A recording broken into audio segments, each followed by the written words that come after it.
Hey everyone, it's Brian with Questing for Fun. Today I'm running Hour of Twilight, and I figured I'd do a quick guide on the strategies for the bosses here. I'm currently on Acurion.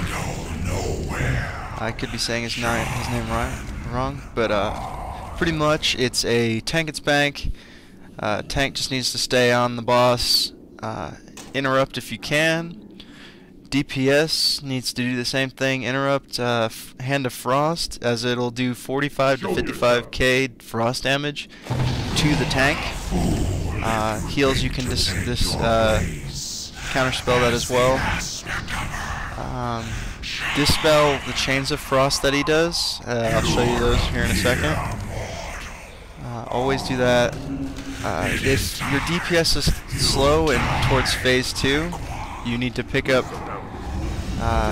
Thrall off of his trap that Acurion throws on him in phase 2 here, and I'll show you. So there's Hands of Frost, and something popped up on my other screen. So we're actually taking his butt out. Try to interrupt him there. Just avoid these AoEs. That's as a general rule. Healers can dispel this. That's the Chains of Frost I was speaking about. He'll freeze Thrall right now, and basically what happens if you don't DPS down Thrall, which you don't have to, is you receive, in most groups, more icy boulders will fall. Now at 30%, he'll use this Torrent of Frost, which will hit everybody for about a 10k. Just DPS him down, healers use AoE, and it's over. Alright, on to the next one. Going off to Asira Dawnslayer after this. Alright, I'm back. We're now on Asira Dawnslayer, or she's going to be coming here in a second. And I'll explain the fights. Pretty much the easiest thing I can suggest immediately is that everybody stay within the Rising Fire totems that Thralls throws down. They increase your damage, and they stack up to, I believe, 10 or 9. And they increase your damage and health, so it makes the fights insanely easy. She's a tank and spank again, just like her predecessor, and pretty much all you gotta do is, I would say for tanks, to tank her in a straight line backwards. As soon as you pull her, tank her in place, she immediately casts for everybody the spell, she marks everybody as silence. If you get hit, if you don't stand behind someone that's doing melee damage, you'll end up taking the brunt of a silence, and that's not good for healers. Healers, it's really not a damage-intensive fight. The silences hit you for about 15k. As for everybody else, just stay on her. Stay out of the smoke, as it does about, I believe, not all that much. It just hits you for like a K or 2. Just tank her in a straight line. Just everybody stay inside these. Healer, just keep everybody up. It's a very simple fight. If you have a good tank, you probably won't receive that much damage in general. Healer should always stay behind the tank. At 30%, she puts up that shield. If you hit her for over 40k, she'll drop the shield and put up a smaller one.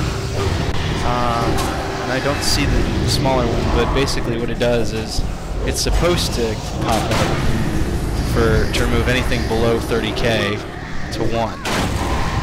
But yeah, and that's it. She's down. On to Benedictus.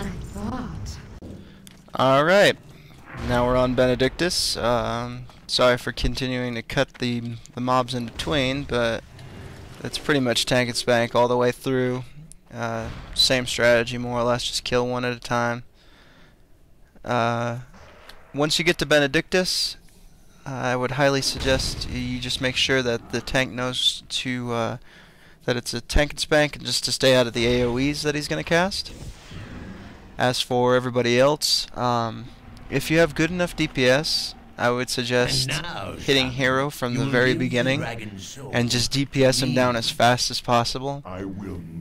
His phase 1, he'll cast spells like, what was it? righteous shear, which will attack you, attack anybody near you, and also purifying light will hit a player for 48 to 51k. If he hits you with his wave of virtue or his shadow, they'll hit you for probably roughly about 70% for most of the time. It can kill you and it will knock you back, so be careful. So, but past that, it's just tank and spank, Just pop cooldowns, hit hero. If you don't have the DPS, just hit hero in phase 2. But yeah, just make sure healers dispel the Righteous Fury if they have the chance.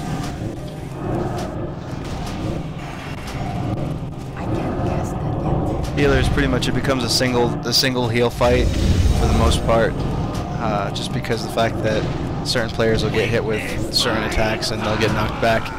During Twilight Epiphany, during his phase 2, if you get hit by any of his casted spells, since Thrall doesn't destroy 2 of them, you'll end up, yeah, there's a Twilight Shear. It does damage to the player. You can dispel that as well. If you, yep, like that. That can knock you back into the shadow back there, which probably will kill you if you're anywhere not near killing Benedictus, just because of the fact that the damage will slowly stack on you. Well, at least take chunks, steady chunks out of you, not stack. Just make sure to stay out of that, and you should down him in no time. Bam. Thanks for watching. Like, comment, so forth.